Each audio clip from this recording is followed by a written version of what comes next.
여러분 안녕하십니까? MBC 단독 보도로 뉴스데스크 시작합니다. 윤석열 대통령의 나토 정상회의 순방길에 대통령실 직원이 아닌 민간인 신분의 여성 한 명이 동행한 걸로 확인됐습니다.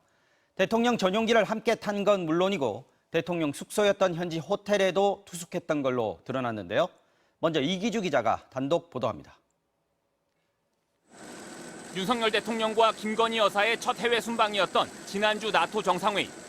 윤 대통령 부부와 대통령실 수행 직원들, 그리고 취재기자단을 포함해 약 200여 명이 대통령 전용기를 타고 순방지인 스페인 마드리드로 향했습니다. 그런데 윤 대통령의 수행단에 대통령실 직원도 아니고 공무원도 아닌 민간인 신분의 신모 씨가 포함돼 있었습니다. 신 씨는 순방 당시 마드리드의 대통령 숙소에 윤 대통령 부부와 함께 머물며 경호상 기밀 사안인 김건희 여사의 일정과 의전을 확인하는 등 사실상 제2부속실 역할을 수행한 것으로 알려졌습니다. 심지어 지난달 초 15명으로 구성된 순방 답사팀의 일원으로 대통령실 직원, 그리고 외교부 직원들과 함께 스페인 마드리드에 다녀왔고 이후엔 선발대 일원으로 윤 대통령 부부보다 5일 먼저 스페인으로 출국하기도 했습니다. 신 씨는 김건희 여사와 오랜 기간 개인적인 인연을 이어온 걸로 전해졌는데 어떤 자격으로 1호기에 탑승해 윤 대통령 순방에 동행했는지, 이 과정에서 관용 여권을 발급받았는지 등을 당사자에게 직접 물어봤지만 신 씨는 아무런 답을 하지 않았습니다. 다만 대통령실은 MBC의 관련 질의에 대해 신 씨는 해외 순방에서 전문성을 살려 행사기획 등의 업무를 무보수로 수행했으며 그 과정에서 어떤 위법 사항도 없었음을 명백히 밝혀드린다는 짧은 입장을 전해왔습니다. 하지만 신 씨의 마드리드 호텔 비용과 1호기 탑승 비용 등의 대통령실 예산이 쓰였는지에 대한 질의에는 답을 하지 않았습니다. MBC 뉴스 이기주입니다. 자, 오늘 반가운 소식이 하나 전해졌습니다. 수학계에서 가장 권위 있는 상으로 수학계 노벨상이라고 불리는 필즈상. 미국 프린스턴 대학의 교수이자 한국고등과학원의 석학교수인 허준희 교수가 수상자로 선정이 됐습니다. 한국계 수학자로서는 첫 수상인데 한국 수학의 발전을 보여준 쾌거라고 할 수 있겠습니다. 먼저 박소희 기자가 전해드리겠습니다. So the next awardee is Jun Ha from Princeton University.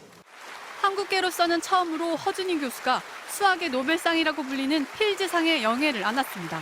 1936년 제정된 필즈상은 수학계에서 뛰어난 업적을 이루고 앞으로 학문적 성취가 기대되는 40세 미만의 수학자에게 주어지는 최고 권위의 상으로 4년마다 시상합니다. 1983년 미국 캘리포니아에서 태어나 2살 때부터 한국에서 살았던 허 교수는 초등학교부터 대학원 석사까지 한국에서 마쳤습니다. I grew up in Korea and I dreamed of becoming a poet to express the inexpressible.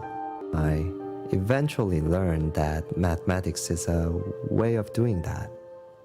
초중 고등학교에선 수학의 특별히 두각을 나타내지 못했다는 허 교수는 박사학위를 위해 떠난 미국 길에서 오랜 수학 난제들을 증명해내고 대수기하학의 새로운 지평을 열면서 늦깎이 수학 천재로 명성을 떨쳤습니다. 나이 제한으로 인해 올해가 마지막 수상 기회였던 허 교수는 최근 1, 20년 사이 한국 수학이 굉장히 빠른 속도로 성장한 것이 수상 배경이라고도 했습니다. 연구를 해서 이제 새로운 결과를 내고 새로운 분야에 기여를 하는 거는 말하자면 새로운 곡을 쓰는 것 같은. 공동 연구를 통한 사람과 사람 사이의 관계가 가지는 집단 지성의 힘을 믿는다고 했습니다. We are connected to each other, and we grow from that connection. 허 교수는 쟁쟁한 필즈상 수상자 명단을 보며 무게감을 느낀다면서 수학자로서 조용히 공부하며 살고 싶다고 소감을 밝혔습니다. 과학기술정보통신부와 서울대도 한국 수학의 쾌거를 이뤘다며 허 교수의 수상을 축하했습니다. MBC 뉴스 박소희입니다.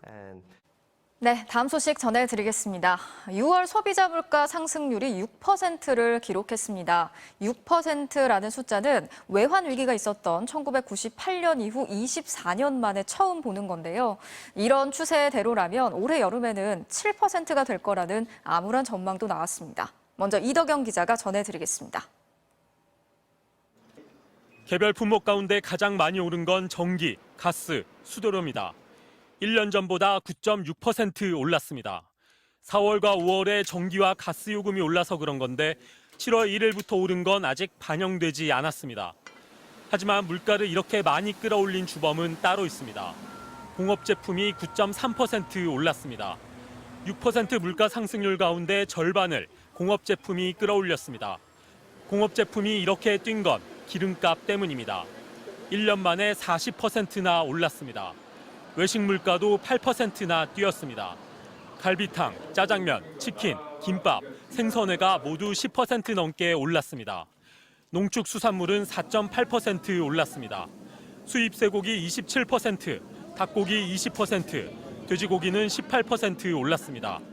공업제품, 외식, 농축수산물 이 3개 품목을 더하면 전체 물가 상승분의 4분의 3이나 됩니다.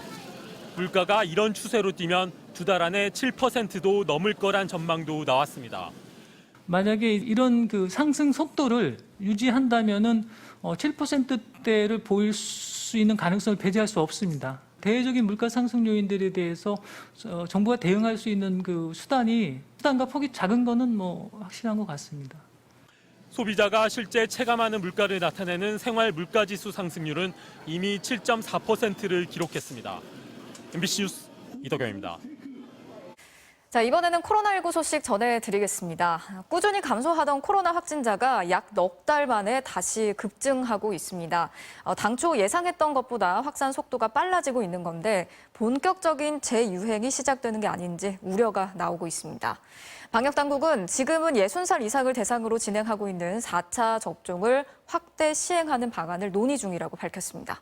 이준범 기자가 취재했습니다. 신규 확진자 수는 40일 만에 18,000명을 넘어섰습니다. 지난주 하루 평균 확진자 수도 일주일 전보다 21% 증가했습니다. 3월 중순 정점을 찍고 꾸준히 감소하던 확진자 추이가 넉 달 만에 처음으로 늘어나기 시작한 겁니다. 확진자 한 명이 몇 명을 감염시키는지 의미하는 감염 재생산 지수도 다시 1을 넘어섰습니다. 증가 추세로 전환되었다라는 말씀을 우선 드리고요. 유행 확산 속도의 관찰이 필요한 시기다, 이렇게 말씀을 드리겠습니다. 확산을 주도하는 건 새 변이 BA.5입니다. 국내 검출률이 일주일 만에 3배 넘게 증가한 24.1%까지 올라오면서 조만간 우세종이 될 것으로 보입니다. 문제는 기존 BA.2보다 전파력도 35% 빠르고 기존 면역은 회피한다는 겁니다. 면역 회피 가능성이 높은 새 변이에 백신과 자연 감염으로 얻은 면역 효과까지 감소하면서 위험 요소가 되고 있습니다. 여름 휴가철을 맞아 이동량이 늘어난 상황도 확산 속도를 빠르게 하고 있습니다. 재유행의 시작 단계에 들어섰다는 분석이 나옵니다. 오미크론 대유행 정도의 크기는 절대 아니겠지만 그거의 절반이나 3분의 1 정도 크기가 되는 정도의 유행은 충분히 올 수 있다고 봅니다. 당초 예상보다 재확산 시점이 앞당겨지면서 방역당국은 4차 접종 시기와 대상 확대를 전문가들과 논의하고 있습니다. 그러나 아직까지 BA.5의 중증도가 높지는 않다고 알려진 만큼 사회적 거리두기나 입국 제한 등 방역 조치 강화는 검토하고 있지 않다고 밝혔습니다. MBC 뉴스 이준범입니다.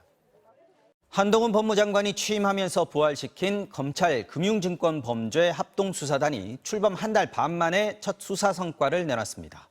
코스닥 상장사들을 노린 기업 사냥꾼 일당 4명을 구속한 건데요. 당초 1호 사건으로 지목된 테라 루나 코인 폭락 사건 수사가 주춤한 사이 금융시장에 대해서 칼을 빼어든 모습입니다. 손구민 기자가 단독 취재했습니다. 서울 남부지검 금융증권범죄 합동수사단이 지난주 이른바 기업 사냥꾼 일당 등 4명을 전격 구속했습니다. 한동훈 법무부 장관의 취임 일성으로 합수단이 부활한 지 한 달 반 만에 처음으로 범죄 피의자를 구속한 겁니다. 이들 일당은 코스닥 상장사 여러 곳을 옮겨다니며 경영권을 확보한 뒤 최소 회삿돈 수십억 원을 횡령한 혐의를 받고 있습니다. 서울 강남 룸살롱 등 유흥에 탕진한 것만 수억 원에 달하는 것으로 알려졌습니다. 이른바 무자본 인수합병, 기업 사냥꾼들이 사채 시장이나 제2금융권에서 돈을 빌려 상장사 경영권을 인수한 뒤 인수한 회사 자금을 횡령해 빚을 갚고 회사 주가를 띄워 차익을 얻는 등 돈을 가로채는 걸 말합니다. 1조 6천억 원 투자금이 사라진 라인펀드, 5천억 원대 피해가 발생한 옵티머스 펀드, 이들 펀드 투자금들도 기업 사냥꾼들이 자기 돈 한 푼 없이 코스닥 상장사를 인수하는 기업 사냥의 종잣돈으로 쓰였습니다. 당초 합동수사단의 1호 사건은 테러 루나 코인 폭락 사건이 될 거란 전망이 많았습니다. 합수단 출범 직후 피해자들이 권도형 대표를 고발하며 바로 수사에 나섰기 때문인데 합수단의 첫 수사 성과는 전통적인 기업 사냥꾼 수사에서 나왔습니다. 가상자산 시장 범죄는 현행법으로 처벌한 전력도 없고 수사 자체가 처음인데다 권도형 대표 등 핵심 인물들이 해외에 머물러 수사에 속도가 붙지 못하는 상황입니다.